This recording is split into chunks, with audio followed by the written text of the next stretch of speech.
जय हिंद दोस्तों, नमस्कार। आर्डोलस आश्रम में आप सभी का स्वागत है। अब यहाँ पर मैं जो बात करूँगा, एसएसबी में कौन कौन से पॉइंट चेक किए जाते हैं। सबसे पहले तो इसमें जांचें कौन कौन सी होती है वो मैं आपको बता देना चाहता हूँ। इसमें ब्लड टेस्ट होगा, यूरिन टेस्ट होगा, इसके अलावा चेस्ट का एक्सरे होगा। ये मेन जाँच वहाँ पर होगी आपकी।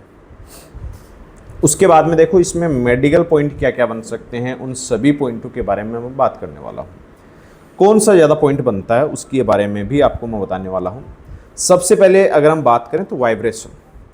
अब वाइब्रेशन कंपन होता है। कंपन का कारण क्या है कि आजकल के जो लड़के होते हैं वो मतलब प्रॉपर भोजन नहीं ले पाते हैं, या थकान हो जाती है, या पोषण की कमी हो जाती है। इस वजह से हाथ में कंपन हो जाता है। कई बार इस तरीके से सीधा हाथ करते हैं तो उस टाइम में कंपन आपको नज़र आता है ऐसे। तो इस कंपन का आपको पॉइंट मिल सकता है। नॉर्मल आपके है तो उससे नहीं मिलेगा। आप विचार कर रहे हैं कि नॉर्मल से हो जाएगा, नॉर्मल से नहीं होगा। काफ़ी ज़्यादा कंपन होता है, कई लोगों में ऐसा देखने को मिलता है। तो इसमें इसका कोई ज़्यादा इश्यू नहीं मिलेगा। आपने फिजिकल भी किया है और आप हष्ट-पुष्ट नवयुवक हैं, गाँव के लड़के हैं, तो आप में ऐसी कोई कमी होगी नहीं।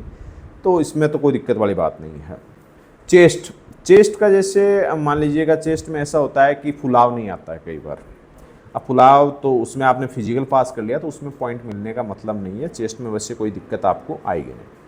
उसके अलावा स्टोमक, अब पेट का ये पॉइंट इसलिए मिल जाता है, फैटी लीवर बोल के आपको पॉइंट मिल जाता है। इसका कारण क्या होता है, आपका बॉडी का स्ट्रक्चर है, उसके अकॉर्डिंग आपका पेट देखिए एक बाहर निकला हुआ नज़र आता है डॉक्टर को।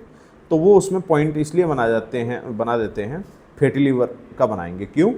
क्योंकि उसमें हो सकता है कि खान पान की गड़बड़ी हो, या गैस अपच की वजह से आपके पेट बाहर निकल जाता है।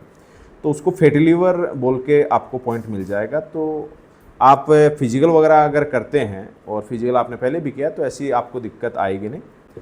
इसके बाद में आ जाता है हाइड्रोशिल। ये क्या होता है? हाइड्रोशिल में क्या होता है?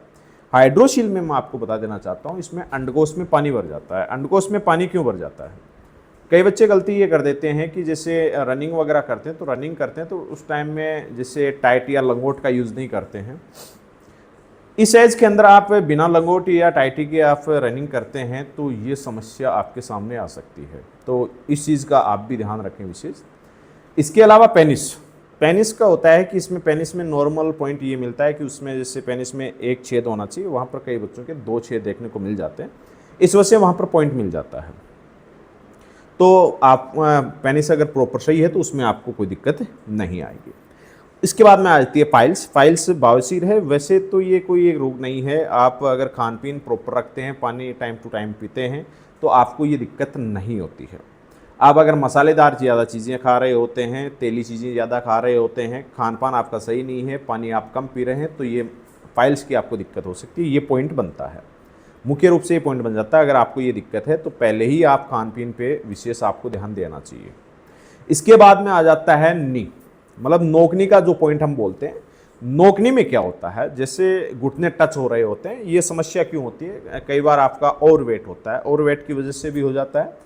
और कई बार आप एक्सरसाइज आपने कभी की नहीं हो तो भी ये समस्या आपके सामने आ सकती है। तो स्ट्रेचिंग वगैरह आपने नहीं किए तो भी ये हो सकता है। तो ये नॉर्मल, आप अगर रनिंग आपने की है तो आपको ऐसी दिक्कत नहीं आएगी। ओवरवेट नहीं है तो भी ये दिक्कत आपको नहीं आएगी। ये तो यहाँ पर नोकनी का पॉइंट बन जाता है यहाँ पर। तो उसमें आपको दिक्कत नोकनी का इतना नहीं है कि आर्मी में जिस तरीके से पॉइंट बनता है उतना टफ नहीं बनेगा, लेकिन अगर ज़्यादा आपको दिक्कत है तो इसमें पॉइंट आपका बनता है एसएसबी ड्राइवर के अंदर।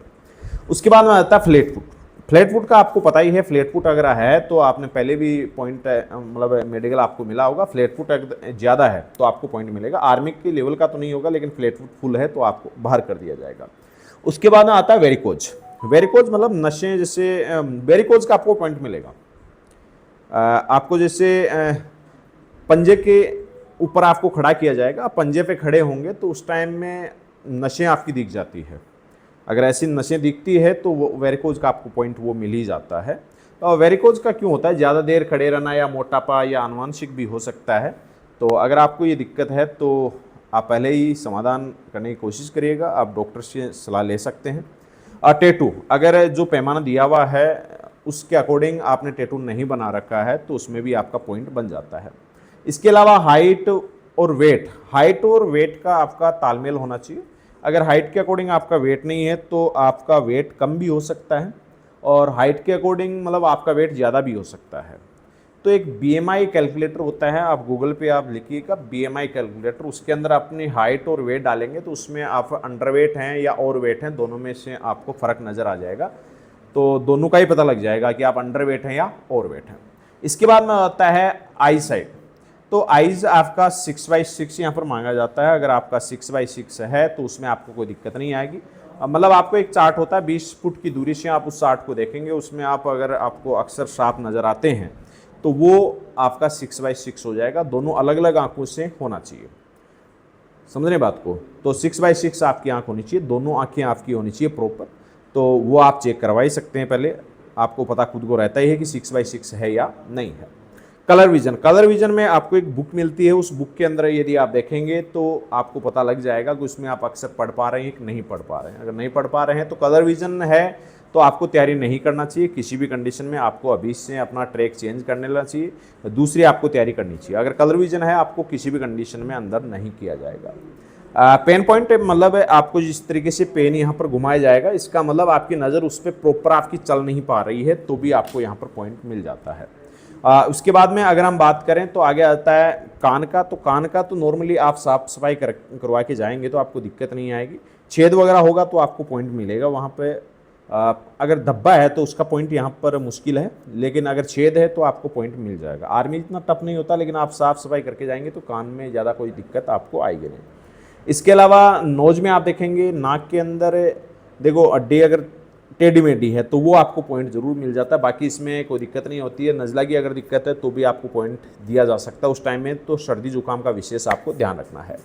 दांत की समस्या, दांत में क्या होता है, आप साफ सफाई नहीं करके गए हैं, अगर दांत में कीड़ा लगा हुआ है और जैसे आपकी जो दांत है उसमें कीड़ा लगा हुआ है या साफ सफाई नहीं कर रखी है तो भी पॉइंट मिल सकता है, या टूटा हुआ दांत है तो भी आपको पॉइंट मिल जाता है। इसके बाद में हम बात करें शोल्डर की। तो कंधे में तो क्या होता है, जैसे हाथ को रोटेशन में आपको क्लॉकवाइज और एंटी क्लॉकवाइज आपको रोटेशन करना होता है प्रॉपर तरीके से। अगर घूम रहे हैं तो उसमें कोई दिक्कत वाली बात नहीं है, ये नॉर्मल है। आपको एक साथ में ये प्रैक्टिस आपको करवा ली जाएगी। कोहनी की अगर बात करें तो कोहनी के अंदर जैसे एल्बो के अंदर जैसे आप सीधा हाथ करते हैं तो इसमें जैसे ये एंगल बनता है, ये एंगल अगर प्रॉपर बन रहा है तो कोई दिक्कत नहीं है। बाकी आप आर्मी जितना सोच रहे हैं कि जिस तरीके से आर्मी में इसमें आपका एल्बो के अंदर आपको पॉइंट मिलता है, वैसा इसमें नहीं मिलेगा। इसमें एल्बो का पॉइंट मिलना न के बराबर है, तो इसमें एल्बो की कोई ज़्यादा दिक्कत आपको आएगी नहीं। फिंगर, अंगुलियां हैं वो प्रॉपर आपकी काम करनी चाहिए, पैर की और हाथ की सारी अंगुलियां प्रॉपर काम करनी चाहिए। अगर कोई ये सोचता है कि एक अंगुली नहीं है और वो मेडिकल फिट हो जाएगा, ऐसा संभव नहीं है। अंगुलियां पूरी होनी चाहिए, प्रॉपर तरीके से वो काम करनी चाहिए, तो आपको कोई दिक्कत आएगी नहीं। बाकी मैंने जांचें यहाँ पर बता दी है। बाकी अगले वीडियो में मिलेंगे। जय हिंद, जय भारत।